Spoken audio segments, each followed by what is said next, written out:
Assalamualaikum warahmatullahi wabarakatuh. Perkenalkan, nama saya Siska Imelda Sufia dari kelas 10 KBC IPS 3 SMA Negeri 1 Situbondo.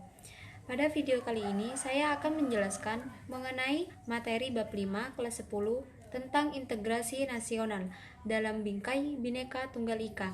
Simak videonya hingga habis ya. Sebagai negara kepulauan Indonesia yang menghadapi banyak sekali situasi yang memungkinkan untuk terjadinya suatu perpecahan dan dapat menimbulkan adanya tantangan, ancaman, dan juga hambatan merupakan salah satu bentuk gangguan terhadap kesatuan bangsa. Untuk menyiasati hal ini, banyak upaya yang sudah dilakukan. Salah satunya yaitu menanamkan rasa persatuan dalam keberagaman, seperti tidak menyinggung sara, saling menghormati atas hak kepercayaan setiap individu atau kelompok yang berbeda, serta menghargai perbedaan budaya. Maka dari itu, di bab ini membahas bagaimana pentingnya para penerus generasi bangsa dalam upaya menjaga integrasi dalam konteks Bhinneka Tunggal Ika. Kebinekaan Bhinneka Tunggal Ika. Kebinekaan merupakan realitas bangsa yang tidak dapat dipungkiri keberadaannya untuk mendukung terciptanya perbedaan dalam kehidupan bangsa dan negara, seperti perbedaan etnis, religi, maupun ideologi, merupakan bagian yang tidak dapat dipisahkan dari sejarah bangsa Indonesia. Dengan Bhinneka Tunggal Ika dan toleransi yang menjadi perekat untuk bersatu dalam kemajemukan bangsa. Selain hal tersebut, negara Indonesia juga memiliki alat pemersatu bangsa lainnya, yaitu mencangkup satu, yaitu dasar negara, Pancasila. Yang kedua, bendera merah putih sebagai bendera kebangsaan. Yang ketiga, menggunakan bahasa Indonesia sebagai bahasa nasional dan sebagai bahasa persatuan. Yang keempat, lambang negara yaitu burung Garuda. Yang kelima, lagu kebangsaan Indonesia Raya. Yang keenam, lagu-lagu perjuangan. Persatuan dan keberagaman memiliki arti yang sangat penting dan harus dipahami oleh setiap warga masyarakat agar dapat mewujudkan yang pertama yaitu kehidupan yang serasi, selaras dan juga seimbang. Yang kedua, pergaulan antar sesama yang lebih erat. Yang ketiga yaitu perbedaan tidak menjadi sumber masalah. Yang keempat, pembangunan negara berjalan dengan lancar. Pada dasarnya, keberagaman masyarakat Indonesia menjadi salah satu tahap utama dalam pembangunan bangsa. Maka dari itu, sangat diperlukannya rasa persatuan dan kesatuan yang tertanam di dalam setiap diri warga negara Indonesia. Namun, dalam kenyataan di lapangan, ada saja konflik yang masih terjadi dan mengatasnamakan suatu ras, suku, agama, dan juga kelompok mereka. Salah satunya yang masih terjadi yaitu pemberontakan yang mengatasnamakan suku tertentu dalam hal penggarapan tanah dan lahan pertanian atau hutan. Hal ini menunjukkan belum adanya kesadaran dan sikap komitmen persatuan dalam keberagaman Indonesia. Komitmen akan persatuan akan ditegakkan jika peraturan yang mengatur masalah suatu suku atau hak individu ditegakkan dengan baik. Jika perselisihan ini diakibatkan karena masalah yang berkaitan dengan hukum atau dilatar belakangi oleh hukum, maka Undang-Undang Negara Republik Indonesia tahun 1945 telah mengatur dalam pasal 28D ayat 1 bahwa setiap orang berhak dan wajib atas pengakuan jaminan kepastian hukum yang adil serta pengakuan yang sama akan hukum. Dengan demikian, permasalahan dan perselisihan bisa dihindari dengan memberikan perlindungan secara penuh kepada setiap warga negara. Pentingnya konsep integrasi nasional.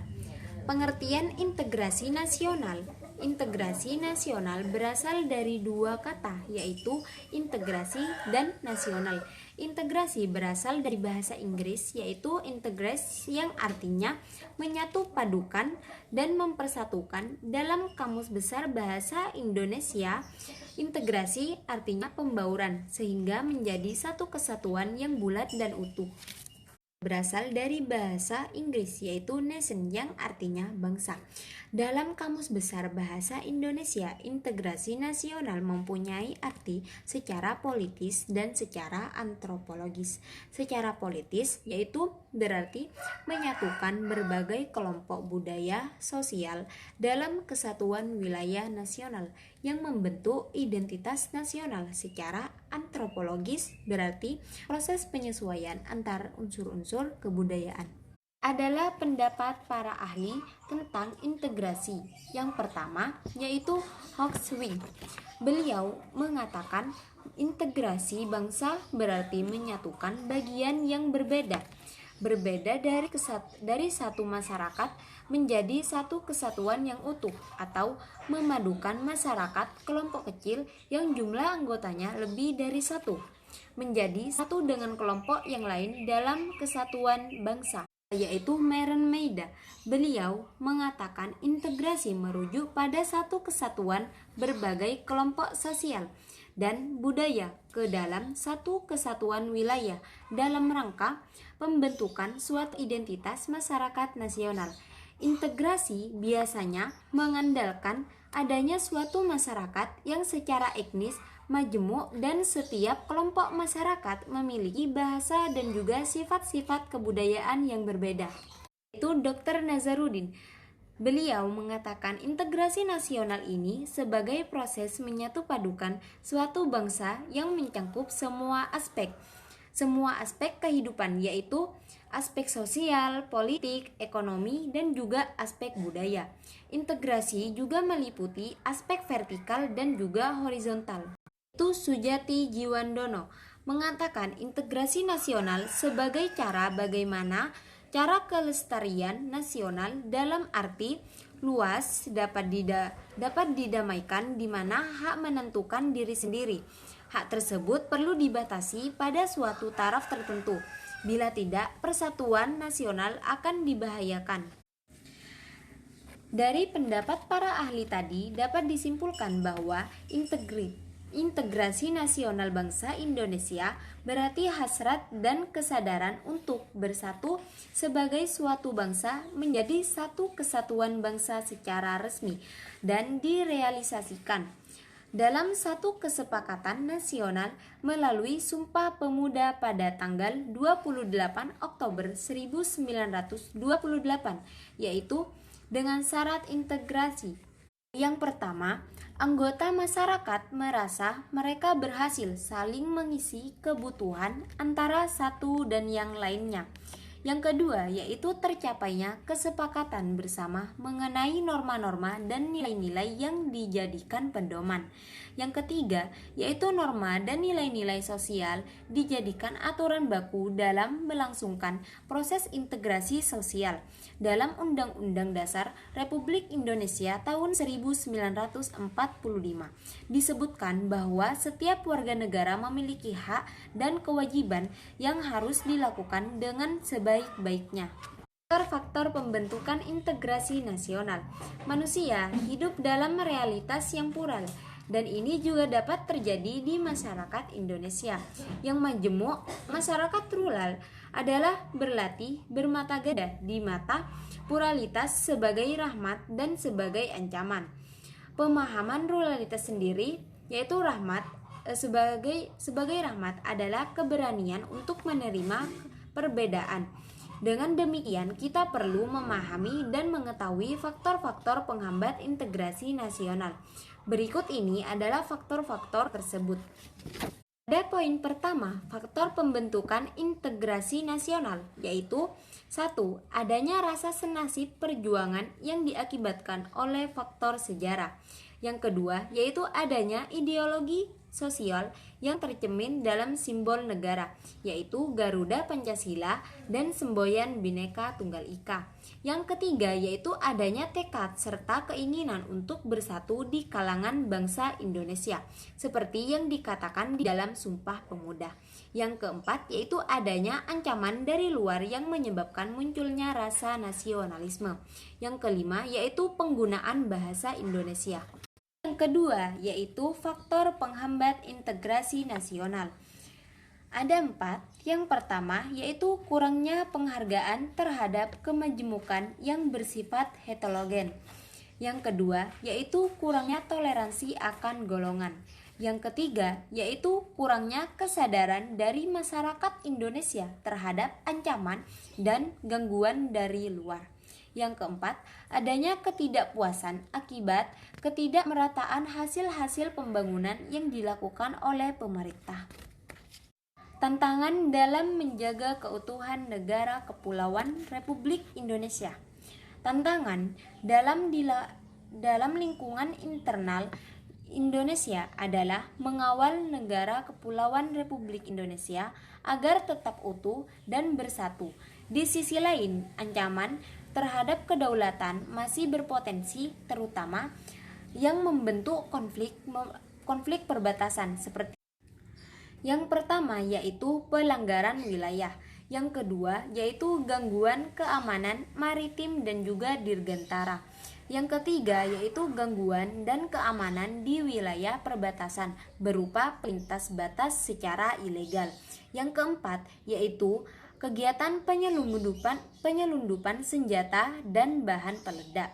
Yang kelima yaitu masalah separatisme. Yang keenam yaitu pengawasan pulau-pulau kecil dari luar atau yang berada di luar. Yang ketujuh yaitu ancaman separatisme dalam negeri.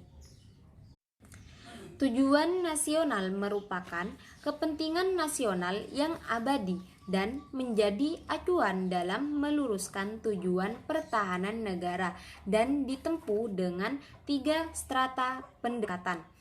Yang pertama yaitu strata mutlak, dilakukan dalam menjaga kedaulatan negara, golongan, keutuhan wilayah, dan keselamatan bangsa Indonesia.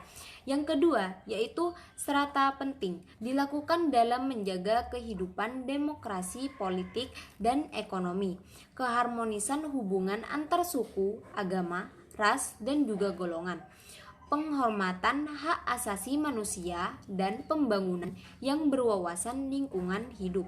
Yang ketiga yaitu strata pendukung, dilakukan dalam upaya turut memelihara ketertiban dunia. Peran serta warga negara dalam menjaga persatuan dan kesatuan.